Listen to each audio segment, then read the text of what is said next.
Kenapa saya menangis? Ya karena saya tuh kan orangnya suka apa sih namanya?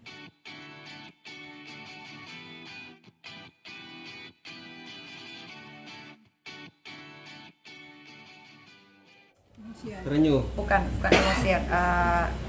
Sensitif. Bukan. Apa-apa tuh dipendem. Gitu. Ngerti nggak sih? Karena pendemannya itu udah airnya udah penuh, gelasnya udah penuh, Meluap. luber gitu. Jadi Seberapa pendem sih Kak Niki? Maksudnya apa yang Kak Niki pendem soal Kak Koni Seperti ini? yang kalian tahu, saya tidak pernah menjelek-jelekan bilangnya apa ya? X. Belum, karena kan dia belum menceraikan saya ya. Suami saya ya. Saya tidak pernah. Setiap kalian wawancara saya tidak pernah menjelekkan dia.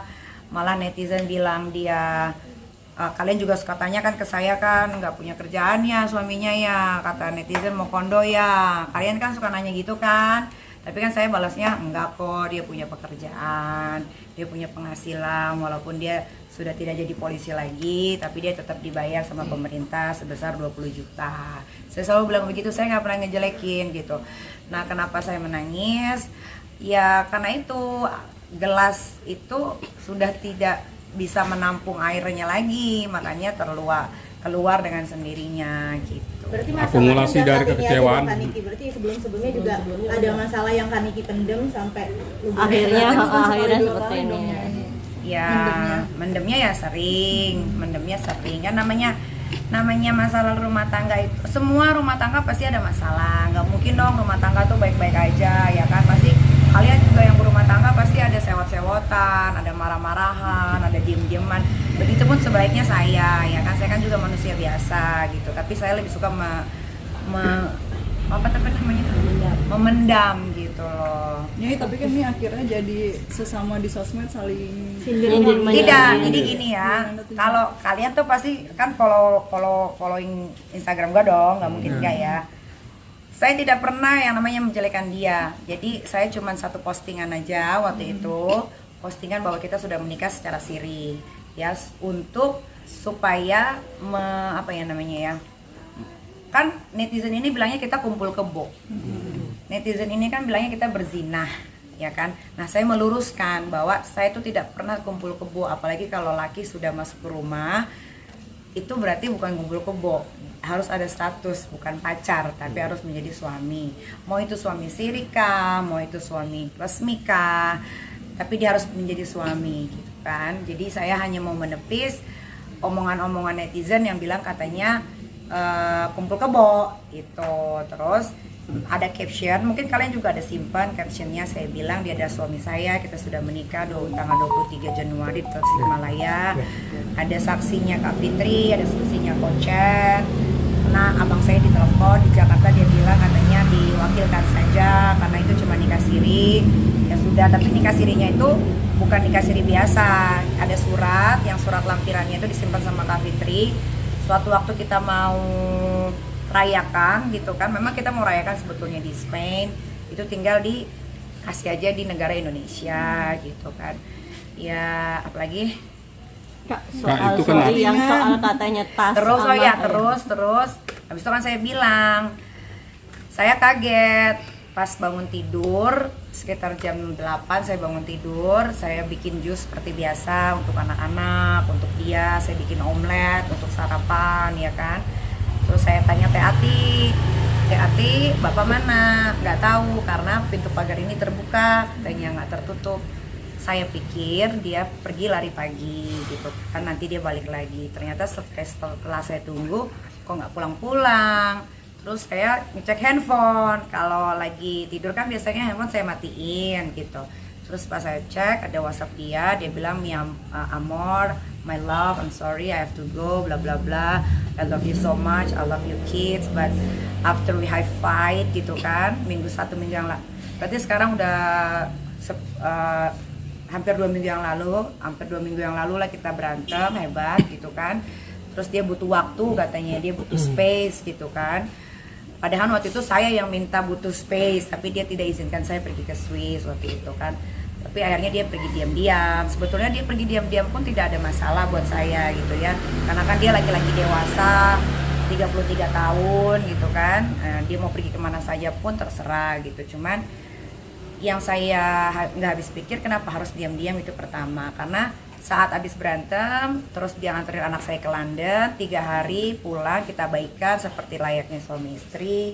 Saya sudah bilang I say apologize, saya minta maaf karena saya sudah menampar kamu, saya tidak akan melakukan itu lagi, maafkan saya. Dia bilang iya, saya maafkan dan kamu tolong jangan ulangi lagi. Sudah, baik tuh, boleh tanya sama orang rumah.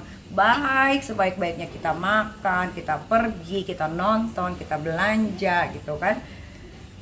Terus yang saya nggak habis pikirnya lagi, gimana ya, nanti dibilangnya menjelekkan, membuka aib segala macam gitu, nggak mau gitu, karena biar bagaimanapun dia kan pernah ada di hidup saya 10 bulan loh dia tinggal di rumah saya, 10 bulan ditinggal di rumah saya. Ini yang faktanya aja ya, kalau mau ngejelek-jelekin tuh bukan begini ya, kalau mau jelek-jelek tuh banyak sekali yang jeleknya, tapi saya tidak mau keluarin gitu.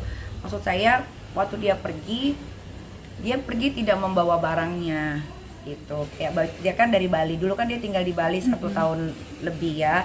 Saya menemukan dia di Bali gitu kan. Terus dia coba mendekati saya berkali-kali, tapi saya tolak. Akhirnya waktu itu ada rave party di Bali. Saya lagi makan malam-malam tuh, terus tiba-tiba dia muncul gitu kan, ngomong lah baik-baik segala macam. Dia suka sama saya, dia mau pacaran sama saya. Padahal saya sudah sering bilang, saya ini janda anak 3 gitu kan. Saya ini bukan artis biasa. Saya ini kontroversial, saya ini banyak masalahnya. Kamu bisa cek di Google segala macam. Dia cek di Google kok segala macam. Dia bilang dia terima itu, dia tidak peduli, dia tidak mau mengingat masa lalu. Yang penting adalah masa depan yang bakal kita jalani berdua. Terus setelah dia ngomong itu, gue berpikir ya kalau dia bisa terima begitu ya baik, tapi tetap tuh belum pacaran juga. Akhirnya saat opening Atlas di Bali, saya mengundang dia dan teman-teman saya yang lain gitu kan. Nah di situ lebih intens lagi dia ngomongnya. Dia bilang saya mau sama kamu lah, bla bla bla, ini itu itulah pokoknya. Sudah.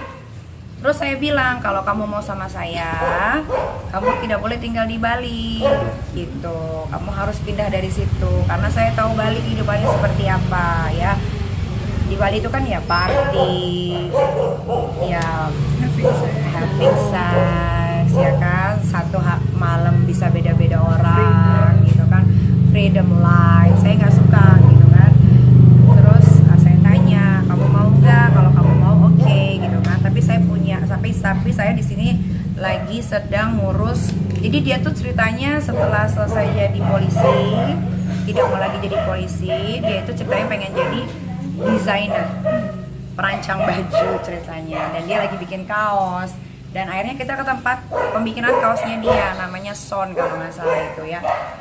Pas saya datang ke sana, saya tanya ini mana kaosnya si Tony, terus dikasih tahu ini kaosnya. Terus saya tanya berapa harganya, karena pas saya pegang begini bahannya, wah ini bahannya jelek kok dikasih harganya mahal banget ya gitu kan.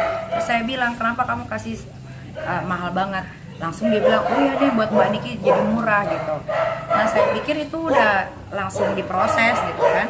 Ternyata sampai detik ini pun itu tidak jadi gitu. Akhirnya dia datang ke Jakarta, kita berpacaran. Gak lama kita berpacaran saya masuk Serang Kota ya kan, di kelas 1 Serang Kota itu selama 2 bulan setengah. Selama 2 bulan setengah itu juga saya bertanya sama dia sebelum saya masuk ke sel. Saya masih pegang handphone, saya telepon. Yang saya telepon adalah cuma 4 orang saat itu. Dia, Kak Fitri, Kak Amel, Kochen. That's it. Cuman dia aja. Terus saya bilang sama dia, saya di penjara, saya tidak tahu saya salahnya apa, tapi saya tidak tahu berapa lama saya akan ada di sini. Kalau kamu mau pergi boleh, tapi kalau kamu mau tinggal di rumah saya boleh, tapi ada anak-anak saya yang akan merepotkan. Nggak apa-apa, saya akan menjaga anak-anak kamu karena saya mencintai kamu dan anak-anak kamu, gitu kan. Padahal sih nggak merepotkan juga karena kan di rumah ada 4 pembantu ya kan, dan kalian lihat sendiri kan betapa dekatnya anak-anak saya dengan Teh Ati gitu kan. Ya sudah, saya bilang kalau memang mau apa namanya tinggal di sini stay ya silahkan, tidak ada masalah gitu. Ya sudah, 2,5 bulan berlalu, akhirnya saya keluar tanggal 29 Mei. Terus akhirnya kita memutuskan karena gue melihat dia tulus dengan anak-anak. Gue tuh orangnya tuh selalu gampangan tulus kalau ada laki-laki yang sayang sama anak gitu. Nggak ngerti kenapa hati gue tuh terhenyut gitu kalau ada seorang laki-laki yang bisa mencintai anak gue gitu. Terus akhirnya ya sudah, dia bilang gue mau melamar lo gitu tiba-tiba gitu kan, gue mau serius sama lo gitu, mau nggak? Ya gue mau aja gitu kan, karena ya anak-anak gue juga udah deket, soalnya 2,5 bulan nggak ada gue, cuma ada dia kan. Ya udah, akhirnya kita bicara, pergilah kita ke Tasikmalaya gitu. Kenapa gue pilih Tasikmalaya? Karena kan di situ bertoleransinya cukup tinggi ya, masjid berdampingan sama gereja tidak ada masalah gitu kan. Jadi kayaknya itu tempat yang bagus, dan itu juga tempat ibunya Kochen di situ. Akhirnya ya sudah, dilangsungkanlah pernikahan siri di sana gitu.